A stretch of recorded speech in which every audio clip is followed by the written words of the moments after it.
صاحب، تلاوت قرآن کے لیے باوضو ہونا کتنا ضروری ہے، اس تعلق سے کلام ہوا۔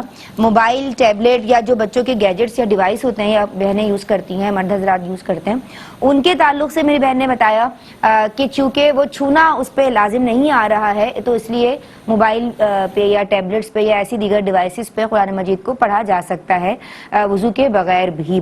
اگر کسی فریم میں قرآنی آیات لکھی ہوئی ہیں اور وہ شیشے کے اندر ہے تو کیا چھونا لازم آتا ہے؟ اگر دوپٹے سے یا کپڑے سے، کیونکہ بہنیں یہ سوالات کرتی رہتی ہیں وقتاً فوقتاً اور میں سمجھتی ہوں کہ دہراتے رہنا چاہیے، تو کیا جو کپڑے سے اگر کوئی قرآن مجید بچی یا بہن اٹھا لیتی ہے تو ایسا کیا جا سکتا ہے، تلاوت کی جا سکتی ہے، پڑھا جا سکتا ہے یا نہیں؟ وضو کی تمام شرائط جتنا آپ بتا سکتے ہیں بہتر طریقے سے یقیناً، ماشاء اللہ، اس تعلق سے کلام کیجیے۔ پھر یہ جو بات کی گئی کہ قرآن مجید کی جو تلاوت ہے وہ کرنا اور جو سننا جو ہے تلاوت قرآن سننا بھی پڑھنے کی مثل ہے، اس تعلق سے بھی کلام کرنا۔ بسم اللہ الرحمن الرحیم، صلی اللہ علیہ حبیبہ محمد وعلی آلہ وصحبہ وبارک وسلم۔ قرآن مجید فرقان حمید کا پڑھنا بھی باعث برکت ہے، قرآن مجید فرقان حمید کا سننا بھی باعث برکت ہے۔ حضرت کی تھوڑی آواز بڑھا دیں۔ قرآن مجید فرقان حمید کا پڑھنا بھی باعث برکت ہے اور قرآن مجید فرقان حمید کا سننا بھی باعث برکت ہے۔ اگر کوئی قرآن مجید فرقان حمید دیکھ کر پڑھ رہا ہے اور اس طرح پڑھ رہا ہے کہ اسے مصحف شریف کو اس نے پکڑا ہوا ہے، چھو رہا ہے، تو اس صورت میں تو یہ بات ٹھیک ہے کہ وہ پڑھنا بھی پایا جا رہا ہے، قرآن کو چھونا بھی پایا جا رہا ہے، قرآن مجید فرقان حمید کو دیکھنا یعنی زیارت کرنا بھی پایا جا رہا ہے، تو اس کا ثواب تو یقینی سی بات ہے کہ صرف سننے کے مقابلے میں زیادہ ہے۔ لیکن اگر کوئی صرف زبانی قرآن مجید فرقان حمید پڑھ رہا ہے، مصحف شریف نہیں اٹھایا ہوا، نہ مصحف شریف کو چھو رہا ہے، نہ مصحف شریف کو دیکھ رہا ہے، صرف زبانی قرآن مجید فرقان حمید پڑھ رہا ہے اور ایک طرف ایک آدمی قرآن مجید فرقان حمید سن رہا ہے، تو اب ان دونوں کا کیا معاملہ ہوگا؟ تو دیکھیں، قرآن مجید فرقان حمید کی تلاوت کرنا یہ مستحب ہے اور قرآن مجید فرقان حمید کا سننا، اگر قرآن مجید فرقان حمید کی تلاوت ایسے مجمع میں ہو رہی ہو کہ جو مجمع اسی لیے جمع ہوا ہو، تو اس صورت میں وہاں پہ قرآن مجید فرقان حمید کا سننا جو ہے یہ واجب ہوتا ہے۔ تو واجب ظاہری بات ہے، وہ واجب ہوتا ہے، وہ اعلیٰ ہوتا ہے۔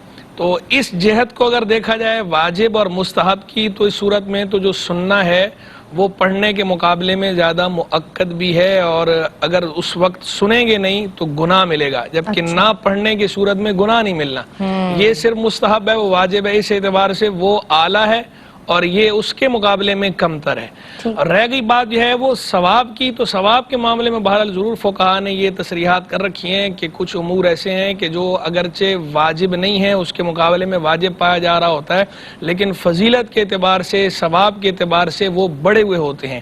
جس طرح سلام، کہ سلام میں پہل کرنا اور سلام کا جواب دینا جو ہے وہ واجب ہے، جبکہ سلام میں پہل کرنا سنت ہے۔ تو یہ ایک طرف سنت ہے، دوسری طرف واجب ہے۔ ویسے درجہ دیکھا جائے تو واجب کا بلند ہوتا ہے سنت سے، لیکن سلام میں پہل کرنا جو ہے اس کی فضیلت زیادہ ہے، یہ مؤکد ہے۔ تو جو سلام میں پہل کر رہا ہے وہ سلام کا جواب دینے والے کے مقابلے میں زیادہ اجر کا مستحق ہے، اس میں ثواب اس کے مقابلے میں زیادہ ہے۔ تو اسی طرح قرآن مجید فرقان حمید کے حوالے سے بھی ہے کہ ایک طرف ایک آدمی قرآن شریف پڑھ رہا ہے، دوسری طرف صرف سن رہا ہے، تو پڑھنے والے کو اجر اور فضیلت کا مستحق پڑھنے والا زیادہ ہے۔ باقی وہ الگ بات ہے کہ درجہ بندی جب کی جائے گی، گریڈنگ جب کی جائے گی، تو اس گریڈنگ کے اعتبار سے واجب بہرحال مستحب کے مقابلے میں اعلیٰ اور اولیٰ ہی ہے۔ ایک پہلو اور دوسرا یہ ہے کہ بعض اوقات جو یہ تو ہم نے گفتگو کی ہے اس صورت میں کہ جب نفس فعل کو دیکھا جائے، صرف پڑھنے والے یا سننے والے کی نیت کو اور اس کے خشوع و خضوع کو اور اس کے تعلق باللہ کو ابھی ہم نے ڈسکس نہیں کیا۔ ان چیزوں سے بھی اثر پڑتا ہے۔ ایک طرف ایک آدمی کے فعل میں اخلاص زیادہ ہے، اس کا خشوع و خضوع اس میں زیادہ ہے، اس کا اللہ کے ساتھ تعلق اور رجوع اللہ مضبوط ہے، تو اس صورت میں اس کا اجر بڑھ جاتا ہے دوسرے کے مقابلے میں۔ تو وہ ایک الگ بات ہے، ابھی ہم نے اس سے قطع نظر کر کے صرف نفس فعل پہ بات کی ہے۔